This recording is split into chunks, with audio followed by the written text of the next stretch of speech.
Τι έλεγα το καλύτερο Σωματείο Καραμανίδο λέω. Μουσκή αυτό που λέει ρε. Όχι.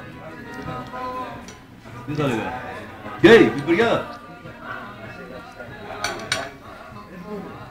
Εγώ είμαστε πικάπ να πούμε, πικάπ. Αυτά ρε παιδιά μας σας πω ότι μέσα στο θερμοκήπι πίδωσε, μόλις πίδωσε. Αλλά είχα πιπεριές πέρσι. Στην Αλεξανδρούπολη τα φέτος πόρο. Έχω έξω που πηγαίνω ξανά εκείνα. Αλλά αυτή βγήκε πράσινη. Κάτσε να κομμάτι. Στον παράδεισο και προλαβαίνεις. Πάρε, δεν μπορεί να βάλει το σκότω. Εγώ έτσι το έχω. Για αναμονής. Πικάπ, πικάπ. Θα κάνω αυτό το θέμα, γιατί είναι η ειδικότητά μου να το πω. Να, δεν γίνει. Θα δεις μία για χώρο. Σύγκαλα. Ένα αγγλικό κάποιο. Να, πάρει το άλλο, είναι πιο ελληνικό. Η ίδια ράτσα αλλά αυτά. Το πήρα και είναι στο πούτι στο φίλο σου, από εκεί βέβαια. Έχει άλλο, να το βγάλει, το βγάλει.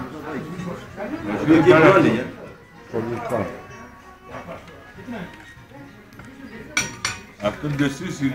Αυτό μπορεί να είναι ράουντα. Το βάλω από εκεί μεριά να πιάσει πιο πολύ. Πας και δεν φάνε να πούμε. Τούτο του κάνα δεξιό τώρα σαν τον Αλέκο να πάει να καεί και να φύγει. Το θέμα είναι να μην πάει και ψηφίσει και μετά